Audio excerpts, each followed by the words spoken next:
There's no feeling more intense than starting over. If you deleted your homework the day before it was due, as I have, or if you left your wallet at home and you have to go back after spending an hour in the commute.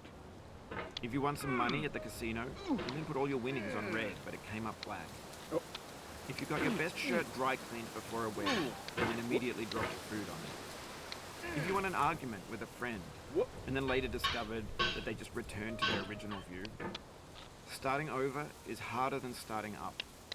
If you're not ready for that, like if you've already had a bad day, then what you're about to go through might be too much. Feel free to go away and come back. I'll be here. Alright, thanks for coming with me on this trip. I'll understand if you have to take a break at any point. Just find a safe place to stop and quit the game. And don't worry, I'll save your progress, always, even your mistakes. This game is a homage to a free game that came out in 2002, titled Sexy Hiking. The author of that game was Jazuo, a mysterious Czech designer who was known at the time as the father of B games. And B games are rough assemblages of found objects. Designers slap them together very quickly and freely, and they're often too rough and unfriendly to gain much of a following. They're built more for the joy of building them than as polished products.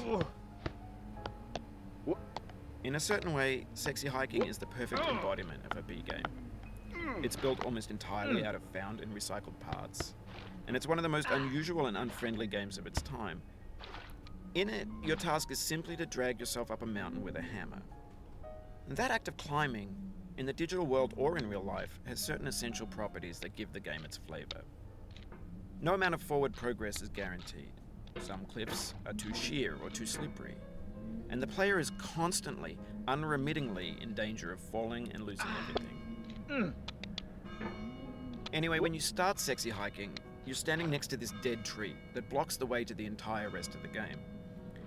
It might take you an hour to get over that tree, and a lot of people never got past it. You prod and you poke at it, exploring the limits of your reach and your strength, trying to find a way up and over.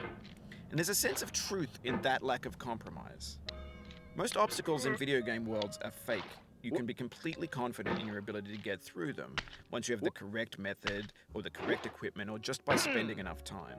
In that sense, every pixelated obstacle in Sexy Hiking is real.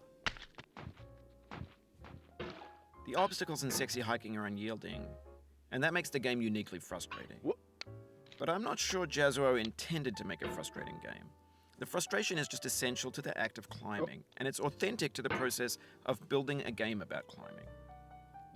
A funny thing happened to me as I was building this mountain. I'd have an idea for a new obstacle, and I'd build it, test it, and it would usually turn out to be unreasonably hard. But I couldn't bring myself to make it easier. It already felt like my inability to get past the new obstacle was my fault as a player rather than as a builder. Imaginary mountains build themselves from our efforts to climb them, and it's our repeated attempts to reach the summit that turns those mountains into something real. When you're building a video game world, you're building with ideas, and that can be like working with quickset cement. You mold your ideas into a certain shape that can be played with, and in the process of playing with them, they begin to harden and set until they're immutable, like rock. And at that point, you can't change the world. Not without breaking it into pieces and starting fresh with new ideas. For years now, people have been predicting that games would soon be made out of prefabricated objects, bought in a store and assembled into a world. And for the most part, that hasn't happened, because the objects in the stores are trash. I don't mean they look bad or that they're badly made, although a lot of them are. I mean they're trash in the way that food becomes trash as soon as you put it in the sink. Things are made to be consumed and used in a certain context, and once the moment is gone, they transform into garbage. In the context of technology, those moments pass by in seconds. Over time, we've poured more and more refuse into this vast digital landfill that we call the internet. It now vastly outnumbers and outweighs the things that are fresh and untainted and unused.